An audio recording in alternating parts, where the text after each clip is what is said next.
नमस्कार मेरे श्रोतागण। मैं आज आपको संजीवनी बूटी के बारे में जानकारी दे रही हूँ कि संजीवनी बूटी तो वो जीवित मृत प्राय व्यक्ति को जीवन देने वाली होती है।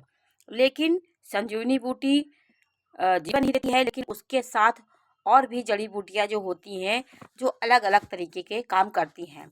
लक्ष्मण को जब शक्ति बाण लगी थी तो अ, कई औषधियों का सम्मिलन से वो तैयार किया गया संजीवनी बूटी। तो उस संजीवनी बूटी के साथ विशल्प करनी थी, संधान करनी थी, सवर्ण करनी और संजीवनी, ये 4 प्रकार की औषधियाँ थी जिनका अलग अलग काम था। जब पहले बाण लगता था तो विशल्य करनी का उपयोग किया जाता था।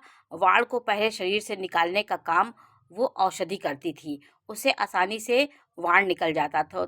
तो विशल्य करनी जो थी उससे वाण को शरीर से निकाला जाता था। उसका लेपन करने के बाद फिर संधान करनी जो थी उससे टूटी नसों और हड्डियों को जोड़ा जाता था। जब तीर लगती थी तो हड्डियाँ घायल हो जाती थी, हड्डियाँ टूट जाती थी, उनको जोड़ने का काम संधान करनी करती थी। और सवर्ण करनी जो थी वो घाव भरने वाली त्वचा और सामान्य करती थी। त्वचा को जो घाव हो जाता था त्वचा में, उसको सामान्य पहले जैसी त्वचा को करती थी, वो है सवर्ण करनी। तो 3 प्रकार की ये और औषधियों का सम्मिलन था जो उसके संजीवनी के साथ इनका भी काम था। संजीवनी बूटी मृत प्राय व्यक्ति को जीवन देने वाली होती है। इन संजीवनी के साथ इनका भी विशेष कार्य होता है।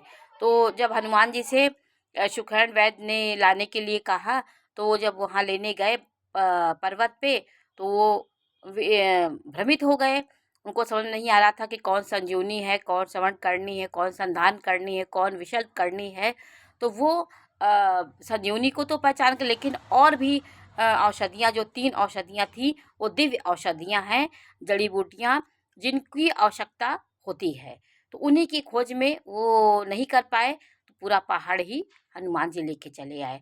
तो हमारे रामायण में यही बताया गया है कि सुखैन वैद्य बहुत बड़ा औषधि का ज्ञाता था। उसको घर सहित हनुमान जी ले आए। उसी ने ही ये दिव्य जड़ी बूटियों को बताया कि उन्हीं के प्रयोग से लक्ष्मण के प्राण वापस आ सकते हैं। तो हमारी जड़ी बूटियों में इतना बल होता था। पहले इन्हीं का अनुसंधान किया जाता था, इसी को खोजबीन होता था, तो भयंकर बीमारियों